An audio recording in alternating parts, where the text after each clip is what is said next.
Alencar Castelo Branco, que nos traz o seu livro História, Cinema e Outras Imagens Juvenis.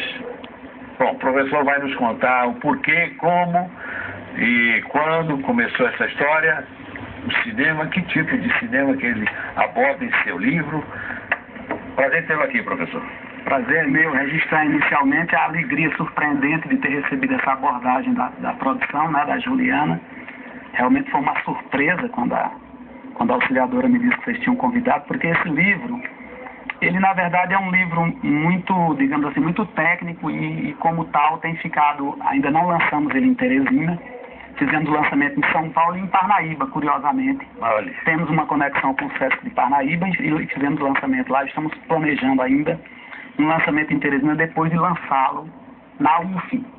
Porque o livro, como lhe disse aqui informalmente, ele tem autores de todo o Brasil.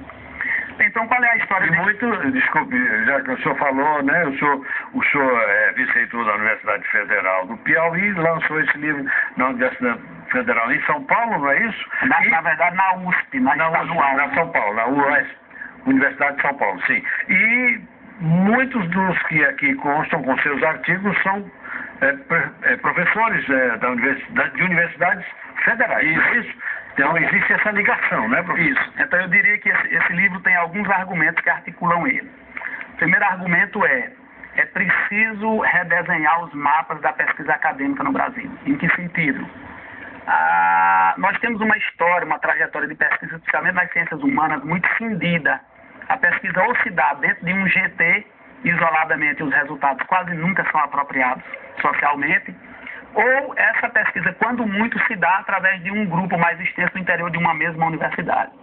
Então, o CNPq, que é a instituição que financiou a feitura do livro, ele tem a intenção justamente de que pesquisadores de diferentes áreas e de diferentes regiões do Brasil, que tenham em comum apenas os interesses, digamos assim, pela temática, possam trabalhar juntos, independentemente das áreas nas quais atuem. Então, a história desse livro começa, na verdade, em 2000. Em fevereiro de 2000 eu saí para o doutorado. No doutorado eu escrevi uma contra-história da Tropicália, do que resultou um livro chamado Todos os Dias de Paupéria, graças a Deus já esgotado, um livro bastante lido, que é um trocadilho com o título do livro do Torquato, Os Últimos Dias de Paupéria. E no âmbito das pesquisas, nós nos conhecemos, aqueles que hoje estamos fazendo esse livro. Ou uns estavam se doutorando, outros estavam orientando. Me permita interromper, doutorando em que área? Pois em diferentes áreas. Então, no meu caso, eu estava me doutorando em História, o Rubens Machado Júnior se doutorando em Cinema, diferentes áreas. Pois não. Né? Nos conhecemos nessa... A sua específica é História, exatamente. Então, assim, ao final do doutorado, em fevereiro de 2004, pouco tempo depois, surpreendentemente, eu obtive uma bolsa de produtividade do CNPq. E isso é uma coisa muito boa para mim, para o Piauí, para a universidade, porque na época nós tínhamos apenas 5 produtivistas em todo o Piauí. Hoje somos 21. O que é o produtivista, professor? O produtivista é aquele professor, pesquisador, enfim, pode ser da Embrapa, não tem necessariamente que ser, ou de outras instituições, não tem necessariamente que ser professor, que obtém uma bolsa remuneratícia mesmo do CNPq, do Conselho Nacional de Desenvolvimento Científico e Tecnológico, para, durante 3 anos, pesquisar uma dada coisa. Então, no meu caso, eu obtive a bolsa em 2007 e renovei agora ao final de 2009. Eu tenho bolsa até 2013. Mas há pessoas que passam 20 anos com bolsa, né? O normal é que o ideal, inclusive, é que você nunca perca a bolsa. Então, assim, dá continuidade ao trabalho, né? Uma universidade, ela só pode se desejar cumprindo o objetivo se ela tiver pesquisa. Tem que ter ensino e extensão, mas tem que ter pesquisa. Sem pesquisa não é possível, não é universidade. Então, uma universidade com o gigantismo da Universidade Federal do Piauí ter apenas 5 ou 6 produtivistas era muito pouco.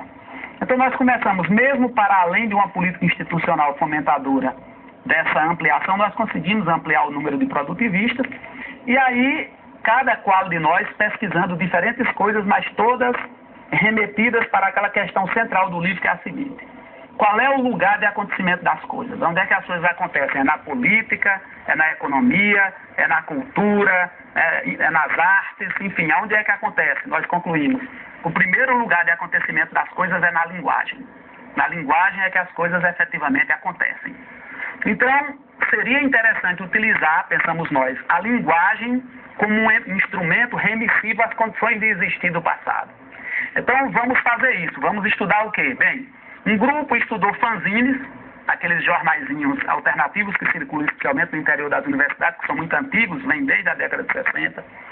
Outros estudaram cinema clássico, outros estudaram cinema experimental, outros estudaram poesia marginal, outros estudaram música alternativa. Nós temos aqui, por exemplo, um artigo sobre o Raul Seixas, nesse livro, né? Então, assim, e a partir dessas diferentes linguagens, a gente conseguir dizer quais eram as condições de existir no interior das quais pessoas como Torquato Neto, por exemplo, para remeter a uma pessoa cujo nome é muito conhecido, mas a obra, eu sempre me lamurio disso, é bastante desconhecida. É verdade. E aí esse livro, ele está repleto de Torquato Neto. Por que razão? Porque quando eu voltei do doutorado, e ainda no âmbito dos estudos para o doutorado, eu descobri um conjunto riquíssimo de filmes experimentais, todos feitos por ou sob a influência do Torquato Neto. E que filmes são esses? Desses filmes todos, tem um que é muito conhecido, que certamente todas as pessoas que estão nos assistindo provavelmente conhecem, que é o Terror da Vermelha, de 72, né, do Torquato Neto.